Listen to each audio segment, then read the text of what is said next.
Hello hello. എവിടെയാ മനുഷ്യ?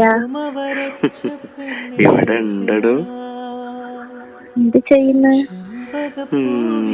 ഒന്നും ചെയ്യുന്നില്ല. പിന്നെന്താടി ഈ പതുക്കെ സംസാരിക്കുന്നേ? ഞാന് ഉമ്മ കാണാണ്ട് അടുക്കളയിൽ വന്നിരിക്ക. എന്തിനാ അടുക്കളയിലൊക്കെ വന്നിരിക്കുന്നു? ഉമ്മ കണ്ട പ്രശ്നാവൂലേ? അങ്ങനെ പ്രശ്നങ്ങളെ ഭാവി മരുവനാന്ന് പറഞ്ഞാ പോരെ? അയ്യടാ, ഇയാളിപ്പോ എന്നെ മഹർ ചാത്തി കൊണ്ടുവന്നിട്ടല്ലേ? എന്താണ് ഞാൻ ചാർത്തൂലേ? ചാത്തിട്ടാലോ? ചാർത്തൂലോടോ.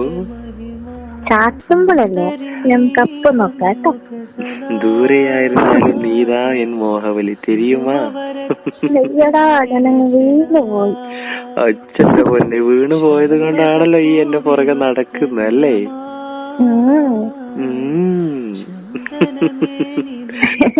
പിന്നെ പിന്നെ ഒറ്റയ്ക്കാണോ? അതെല്ലോ. എന്നാ ഞാൻ വരട്ടെ. എന്റെ പൊന്നെ, കാര്യമായിട്ട് ചോദിച്ച തമാശക്കല്ല. കാര്യം പറയുന്നു, പെട്ടെന്നോ? എന്നാ കുഴപ്പമുണ്ടോ? എന്ത് വെക്കും? ആരെങ്കിലും ഭാവി വരുമോന്നല്ലേ പറയാലോ, തിരിച്ചാലോ. അയ്യടാ, എന്നിട്ടാണോ എന്റെ ബാപ്പ മിഞ്ഞാന്ന് വിളിച്ചിട്ട് എന്നെ പിടിച്ച് അലക്കിയതല്ലേ? ആ ബാപ്പാന്റെ മോളല്ലേ? പിന്നെ അപ്പക്ക് മനസ്സിലായി എന്തോ ഒരു കാര്യമായിട്ടുള്ള ഒരു പണിക്ക് തരാൻ വേണ്ടി വിളിക്കുക. പണ്ടൊരു ഉമ്മ വെച്ചതിന് തന്നെ ഒരു അങ്ങാടി മുഴുവൻ ചുറ്റിച്ച ആളാണ്. മറന്നിട്ടൊന്നുമില്ലട്ടാ. ഓയ്, എനിക്ക് നിങ്ങളെ കാണാൻ തോന്നുന്നു. കാണാൻ മാത്രം തോന്നലാണോ അതോ വേറെന്തെങ്കിലും? വേറെ ചില പല ഉദ്ദേശങ്ങളുണ്ടെന്ന് കൂട്ടിക്കോ. കൊള്ളാലോ, പെണ്ണ് എന്നെക്കാട്ടി സ്പീഡാണല്ലോ. വഴി വഴിച്ചു പോയി എന്റെ പെണ്ണ്, വഴി വഴിച്ചു പോയി. നിങ്ങളല്ല എന്നെ വഴിതെറ്റിച്ച. ഞാൻ എങ്ങനെ നടന്നോണ്ടിരുന്നതാ?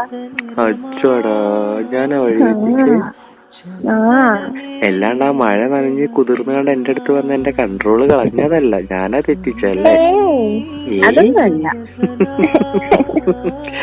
എന്താ നോക്കിയ പെണ്ണിന്റെ ഒരു നാവ് അടച്ചോനെ. ഞാൻ എങ്ങനെയോടെ എന്നെ സഹിക്കുക? വേറെ വഴിയില്ലല്ലോ. എത്ര കാലം. I love you. I love you too.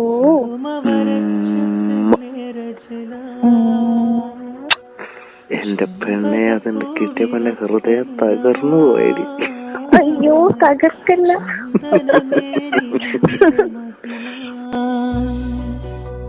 സുന്ദരി നീ വന്നു ഗസലായി, സുറുമ വരച്ച പെണ്ണേ രചന, ചെമ്പകപ്പൂവിനൊത്ത നിറമാ, ചന്ദനമേനി നിന്റെ മഹിമ. സുന്ദരി നീ വന്നു ഗസലായി, സുറുമ വരച്ച പെണ്ണേ രചന.